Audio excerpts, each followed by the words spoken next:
अस्सलाम वालेकुम, good afternoon. कैसे हैं आप लोग? उम्मीद करता हूँ अच्छे होंगे। Welcome to my YouTube channel MT education जाले। आज हम लोग चर्चा करने वाले हैं ट्रिगोनोमेट्री का, त्रिकोणमिति का प्रश्नावली 8.1 जो क्लास 10th का है, और इसका क्वेश्चन नंबर 6 हम लोग सॉल्व करेंगे। क्वेश्चन नंबर 6 क्या बोल रहा है? यदि कोण ए और कोण बी न्यून कोण हो जहाँ कॉस ए बराबर कॉस बी, तो दिखाइए कि कोण ए बराबर कोण बी। अगर चैनल पर नए हैं तो चैनल को सब्सक्राइब करें, लाइक करें। अगर आपने इसका पिछला थ्योरी वाला वीडियो देखा होगा तो इस क्वेश्चन में आपको कोई दिक्कत नहीं आएगी, एकदम आसान तरीके से समझ जाएंगे। अगर थ्योरी नहीं समझा तो उसमें थोड़ी सी प्रॉब्लम आ सकती है, लेकिन मैं आने नहीं दूंगा इंशाल्लाह। ठीक है, ऐसे वीडियो देख लीजिए जाके थ्योरी वाला, तो बेटर होगा आपके लिए। तो सबसे पहले इसका हम सॉल्यूशन करने के लिए एक ट्राइंगल बनाएंगे। ठीक है, कौन सा ट्राइंगल होगा? वो राइट ट्राइंगल, मतलब कि त्रिभुज कौन सा बनाएंगे? समकोण त्रिभुज। एक समकोण त्रिभुज बनाएंगे, और इसमें ये क्या बोल रहा है? ए और बी क्या होना चाहिए? यहाँ पर ए बी न्यून कोण होना चाहिए। क्या होना चाहिए? ए बी न्यून कोण, मतलब कि ए और बी पर जो है एंगल जो बनेगा वो 90 डिग्री का नहीं होना चाहिए, उससे कम का होना चाहिए। ठीक है, ए और बी क्या होना चाहिए? यहाँ पर आप कहिएगा कि यहाँ पर सर बी नहीं लिया, यहाँ तो बी लेना चाहिए। लेकिन बी क्यों नहीं लिया? क्योंकि ये बोल रहा है यहाँ पर कि कोण ए और कोण बी न्यून कोण होना चाहिए। न्यून कोण का मतलब कि 90 डिग्री से कम का एंगल होना चाहिए। ठीक है, तो 90 डिग्री का एंगल यहाँ पर बन रहा है, तो इसका मान दूसरा तो डालना पड़ेगा ABC। ठीक है, अब आपको दिखाना क्या है? कॉस ए बराबर कॉस बी दिया हुआ है आपके पास। क्या दिया हुआ? कॉस ए बराबर कॉस बी। तो आपको दिखाना है कि एंगल ए बराबर एंगल बी।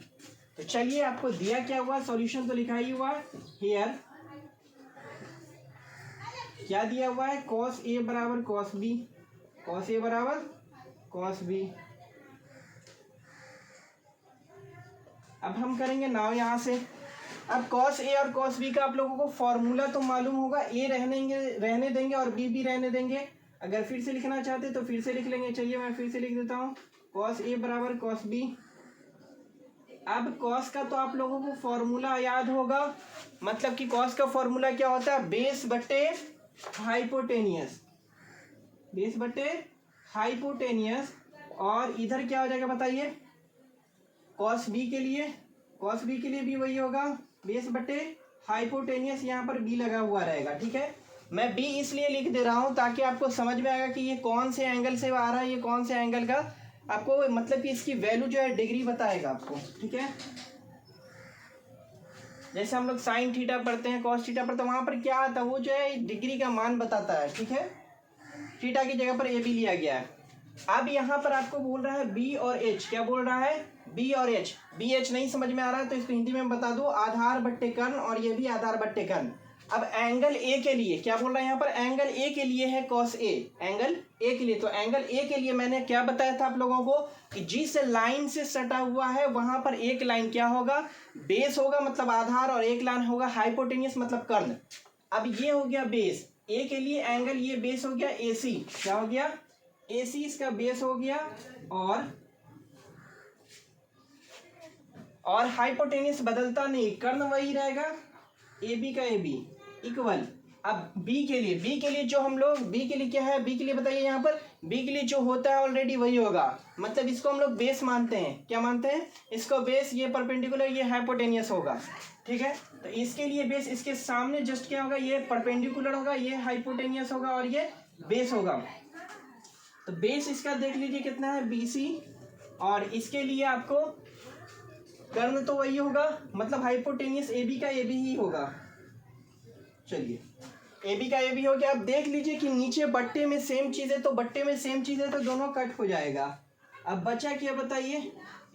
AC बराबर BC। आप लोगों ने अगर एंगल वाला चैप्टर पढ़ा होगा क्लास 9th में, तो आप लोगों को यहाँ पर कोई दिक्कत नहीं आएगी। ठीक है, अब यहाँ पर AC के जस्ट सामने कौन सा है? कौन सा एंगल बन रहा है? AC के जस्ट सामने लाइन में कौन सा एंगल बन रहा है? Angle B। क्या बन रहा है? Angle B। इसको हम एंगल B लेंगे।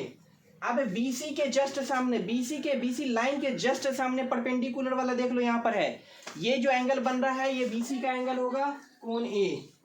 अब हमको प्रूफ क्या करना है? कोण B इक्वल टू कोण A नहीं, बल्कि कोण A इक्वल टू कोण B।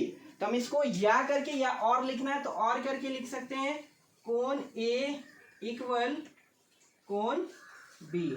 यहाँ पर आपका हो गया प्रूव्ड। ठीक है, चलिए तो इसी तरीके से अगले वीडियो में अब अगले अगले क्वेश्चन पर बात करते हैं हम लोग। चलिए तो चलिए बच्चों, अगला क्वेश्चन आ गया, यदि cos थीटा बराबर 7/8, तो number 1 1 + sin theta into 1 - sin theta बटे 1 + cos theta into 1 - cos theta, और दूसरा क्वेश्चन है cot स्क्वायर थीटा का मान निकालिए। तो इसको सॉल्व करेंगे तो वीडियो थोड़ा लंबा हो जाएगा, इसलिए चलिए बच्चों अगले वीडियो में मिलते हैं। चैनल को अब तक सब्सक्राइब नहीं किया, लाइक नहीं किया तो चैनल को सब्सक्राइब कीजिए, लाइक कीजिए।